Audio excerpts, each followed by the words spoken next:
Assalamualaikum warahmatullahi wabarakatuh.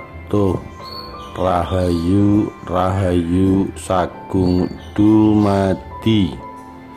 Saat Amangkurat I hukum mati 40 selir kesayangannya.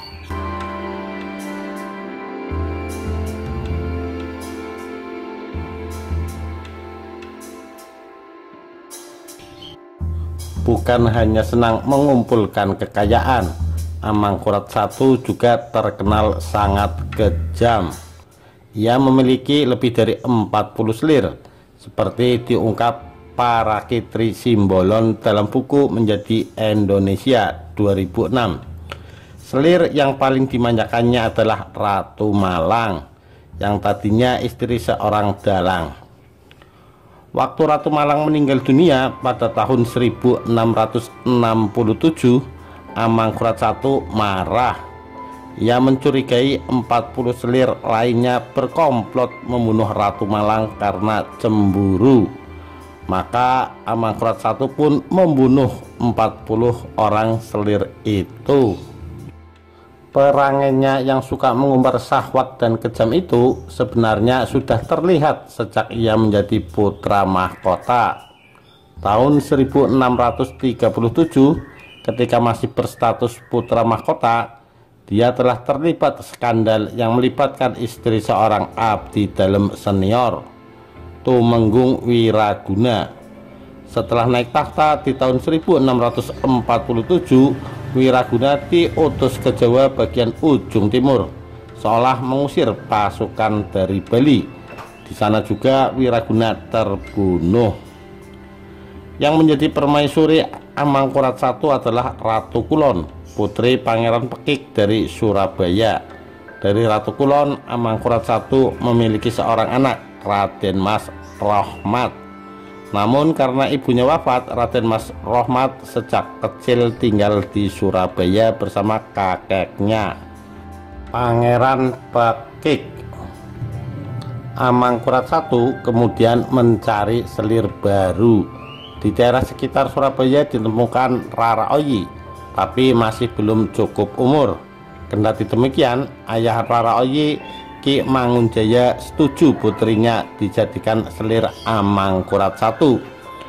Karena masih kecil, perawan itu dititipkan kepada satu keluarga bangsawan.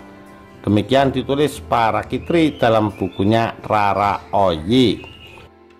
Ketika dititipkan itulah kecantikan Rara Oyi dilihat oleh Raden Mas Rahmat atau Adipati Anom.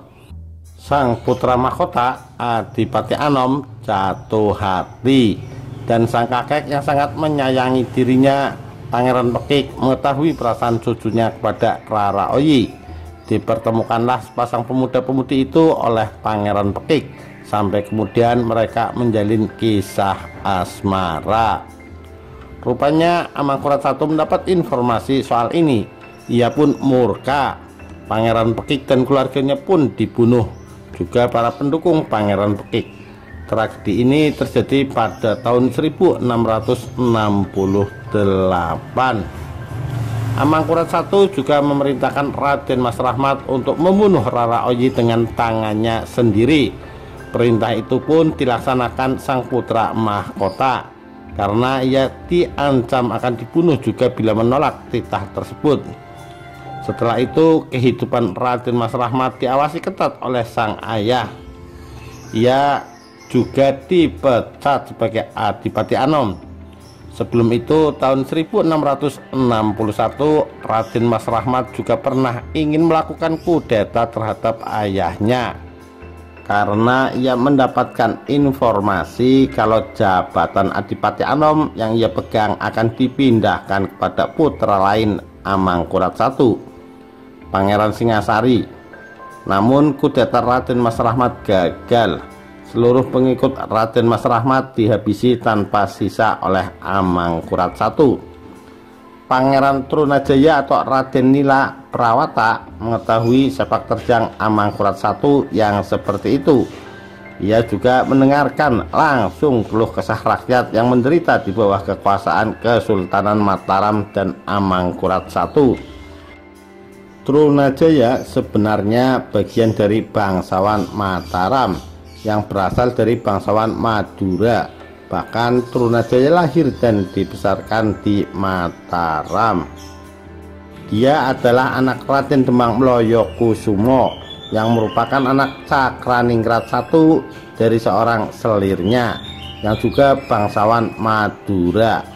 Akan halnya Cakraningrat I aslinya bernama Raden Praseno, putra Pangeran Tengah dari Arosbaya. Gelar Cakraningrat I adalah pemberian Sultan Agung setelah dinobatkan sebagai penguasa keraton Arosbaya mewakili Mataram di Madura. Raden Mas Rahmat yang dendam terhadap ayahnya kemudian dipertemukan dengan Trunajaya oleh Panembahan Rama atau Raden Kajoran, mertua Trunajaya. Dari hasil pertemuan itu disepakati Raden Mas Rahmat akan membiayai pemberontakan Trunajaya terhadap Amangkurat I. Pada masa itu Keraton Arosbaya di Madura telah berganti penguasa. Setelah Cakraningrat I, penggantinya adalah putranya Raden Undakan yang kemudian bergelar Cakraningrat II. Namun Cakraningrat II tak peduli dengan urusan di daerah kekuasaannya dan lebih sering di Keraton Mataram. Hampir semua urusan di Madura diserahkan kepada para bawahannya yang kerap menindas rakyat.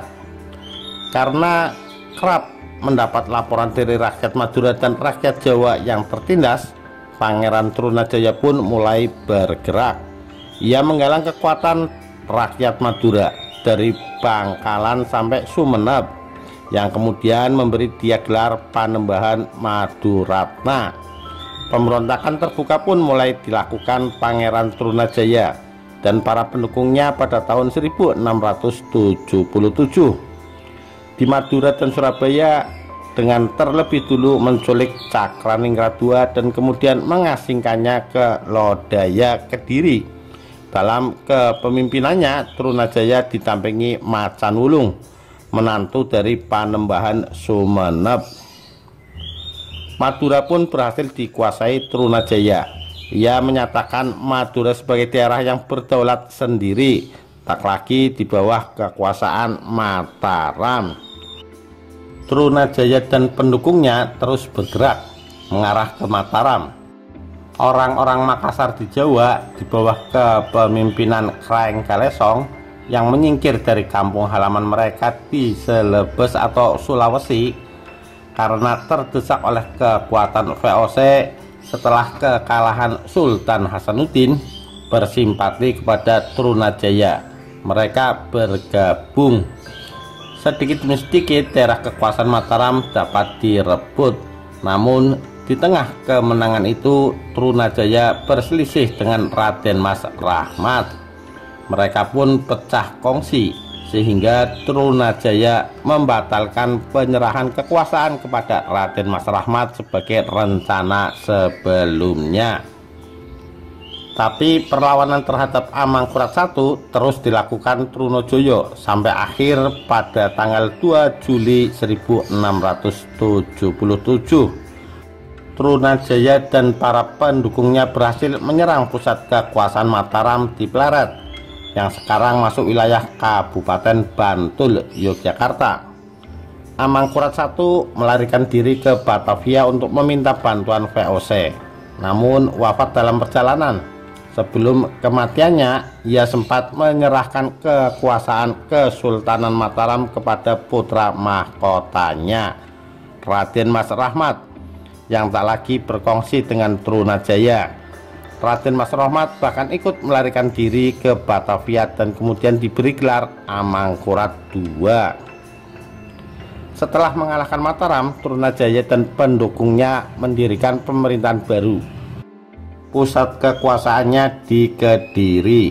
Trunajaya diberi gelar Prabu Maduretno Senopati Ingalaga. Seperti bapaknya, Amangkurat II pun meminta bantuan VOC untuk memerangi Trunajaya. VOC pun pada Desember 1676 menugaskan Laksamana Cornelis untuk membawa pasukannya menyerang Trunajaya. VOC kemudian mengikat Amangkurat II dengan perjanjian yang disepakati pada 20 Oktober 1677 yang dikenal sebagai Perjanjian Jepara. Isi perjanjiannya adalah Kesultanan Mataram harus menggadaikan pelabuhan-pelabuhannya senilai 310.000 uang Spanyol ke VOC. Biaya perang VOC untuk melawan Trunajaya juga harus dibayar lunas, yang uangnya diambil dari pelabuhan-pelabuhan itu. Menurut Rafael, biaya perang itu sebesar 250.000 uang Spanyol dan juga 3.000 karung beras yang harus segera dikirim ke Batavia. Kontrak yang lain adalah daerah-daerah bawahan Kesultanan Mataram dialihkan penguasaannya ke VOC. Perdagangan candu dan bahan pakaian di seluruh wilayah Mataram juga menjadi hak monopoli Kompeni Belanda. Setelah ada perjanjian itu, pasukan VOC semakin agresif dan ganas menyerang ke wilayah kekuasaan Trunajaya. Sedikit demi sedikit, wilayah kerajaan Trunajaya pun dapat dikuasai pasukan VOC. Trunajaya dan pasukannya kemudian menyingkir ke dalam hutan dan terkepung di hutan lereng Gunung Kelut pada 27 Desember 1679. Ia akhirnya ditangkap Kapten Jongker dan pasukannya. Setelah itu Trunajaya diserahkan kepada Amangkurat II yang berada di Payak, Bantul pada tanggal 2 Januari 1680. Amangkurat II menghukum mati Trunajaya. Buah dari keberhasilannya itu yang sangat menguntungkan bagi pihak Belanda adalah sebuah perjanjian yang disepakati pada tahun 1677. Demikian kisah Amangkurat I menghukum mati 40 selir kesayangannya dan naik turunnya kekuasaan di Mataram. Sekian, terima kasih. Wassalamualaikum warahmatullahi wabarakatuh. Rahayu Rahayu Sagung Dumadi.